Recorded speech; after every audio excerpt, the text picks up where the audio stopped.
Welcome to my video on how to make Graf.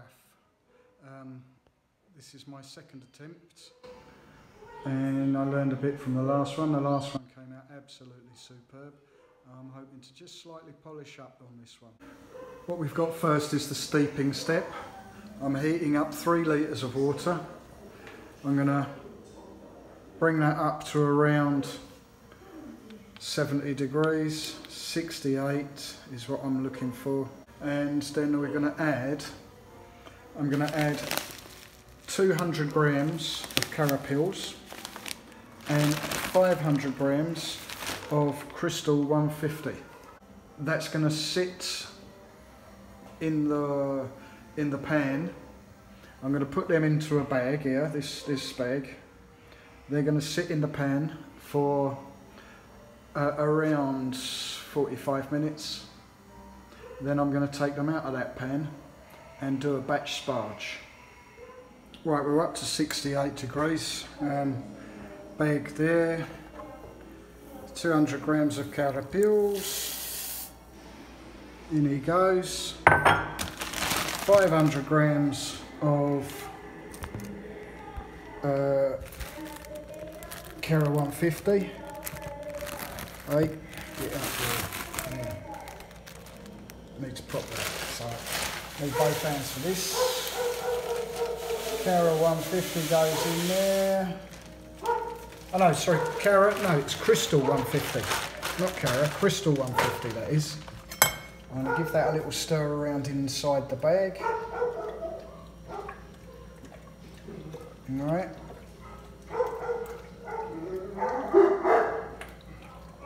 That's looking nice and sweet. It's already starting to take on a lot of the colour. Look at that. Instant. I'll tie off the bag, drop it all in, put the lid on. Doesn't have to be a pressure cooker, but it's just the biggest pan I had. Put the lid on. I'm going to wrap that in a blanket and that will sit for 45 minutes and that's my sparge. There's me pot. Sparging. I'm going to set my timer for 45 minutes now, and meantime I shall weigh out the hops. I'm going to use 10 grams of Cascade. It's a bit light on what I wanted, so I'm going to just chuck in 2 extra grams of Citra that I've got here. So just to bring it up a few extra degrees of bitterness. But not, it should go to about 11 on that. I'm going to weigh them up, and I'm really sitting around for 45 minutes now. Right, there's 8 minutes left to go. So what I'm doing here, I've got 2 litres of water that I'm starting to warm up now. That's going to be my batch sparge.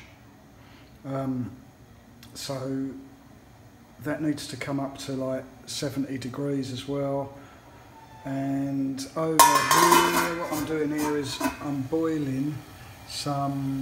just boiling up some water, a few hundred millilitres of water, so that can boil and cool, and that will be used to rehydrate my yeast. So right, the sparge is done. And then the water's on 66 for the batch. That's all good. So what we want to do here is fish this out. We're going to dunk these out of here and into there.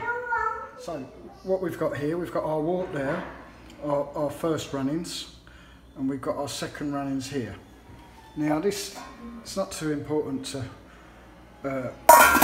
worry about insulation or anything, because that one is just to wash it off really, more than anything. Just give it 10 minutes. Once that one's done, I'm going to add it to there. When that hits the boil, the whole lot hits the boil, I shall add the hops, which I've already weighed out, and the dry malt extract, which is there, a kilo of that. And after 15 minutes I shall put the yeast nutrient in, and that'll be job done really. 15 more minutes from there and that's it. Took the bag out of that one and added what was left of that into there. I've got it sitting just in some cold water there. I just chucked another like litre of cold water, 700 millilitres of cold water into that one, and you can see it's already browning off.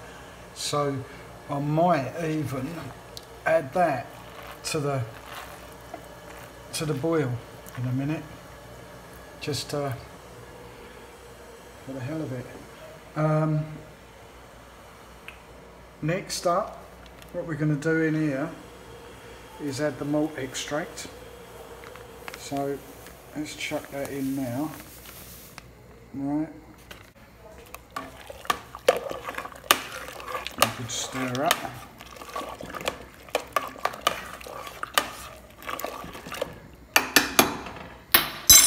One kilo of malt extract. In you go there, my son.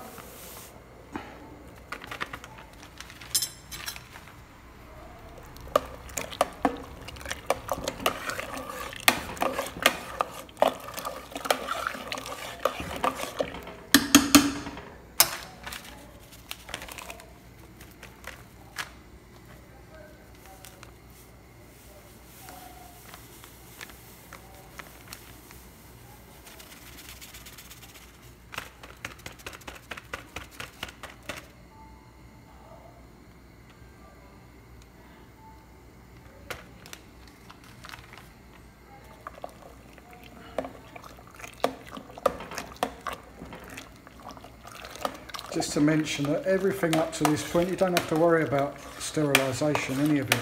Obviously you want it clean, like the pans and everything are clean, but it doesn't have to be sterilised because everything here is going to boil.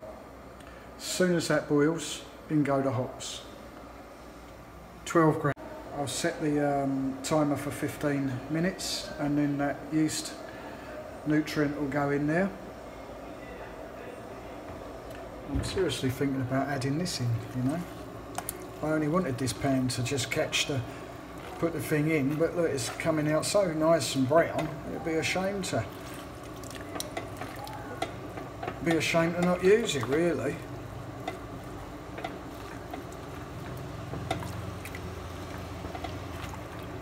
You know, I think I'm going to chuck that straight in there now.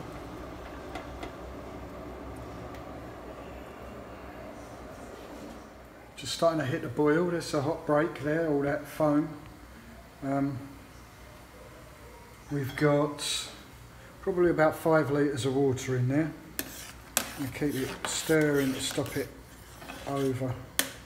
boiling over. Hey, look out! Looks like it might go.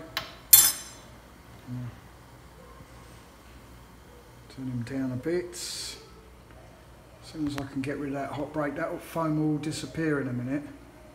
As soon as I get rid of that hot break, I'll chuck in the hops.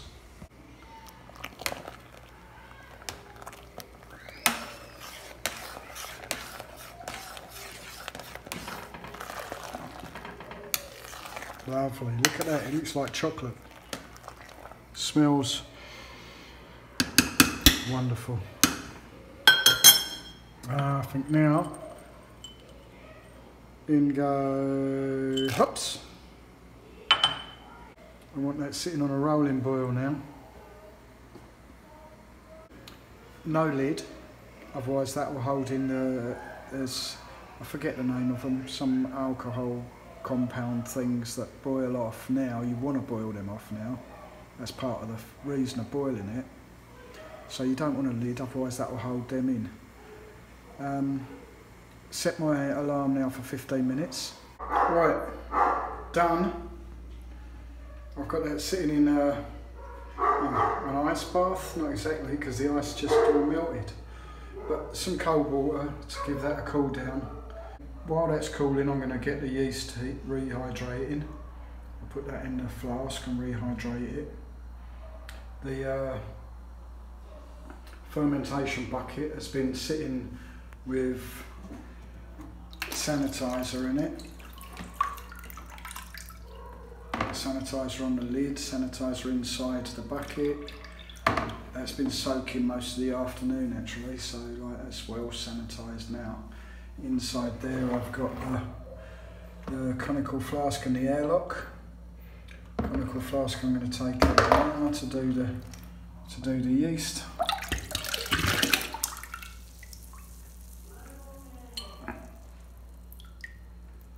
Another thing I did was put a well flock tablet in. At 15 minutes when I added the yeast nutrient, I also chucked a well flock tablet. Whether that's going to do much, I'm not sure, but it's not going to hurt, so in it went. Right, from here on, everything needs to be sanitised.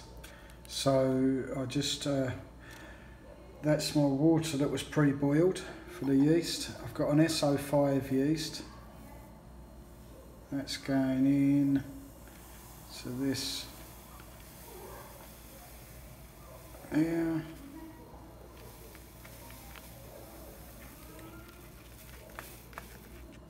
Alcohol spray, bit of silver foil. Oh, hey, that's what comes to doing it with one hand. Silver foil goes over there.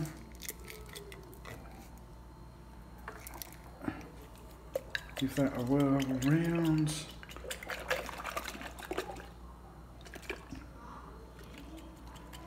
Now, that can just chill there for a bit. That hydrate up. There's a lot of debate about whether it's worth hydrating the yeast or not. It's what I've done all the time, so I'm reluctant. I know it works, so I'm reluctant to not do it. So yeah, I'll carry on the way that I know that works.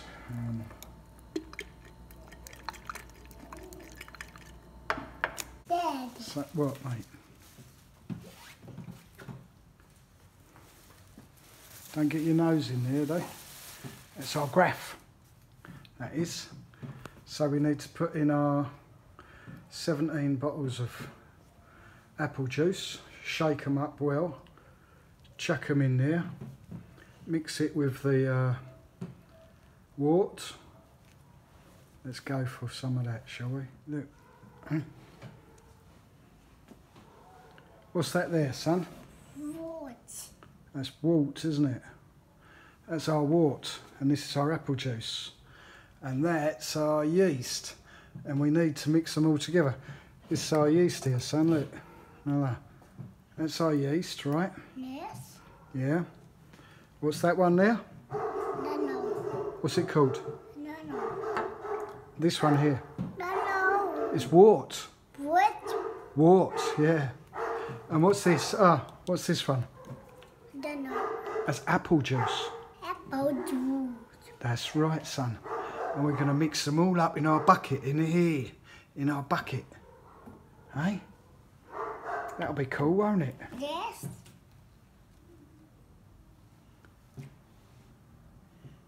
But I can't do it with one hand. I need to do it with both hands. So, wort, yeast, apple juice. All going in the bucket. Aren't it? Hey, son? You going to help? Yes. Thank you. Let's do it. Let's do it, yeah? Yes.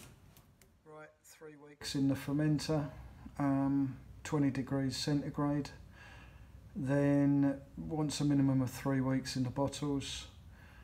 I'm going to give it 6 weeks this time because I'll be on holiday for a month. The whole process was 2 hours start to finish.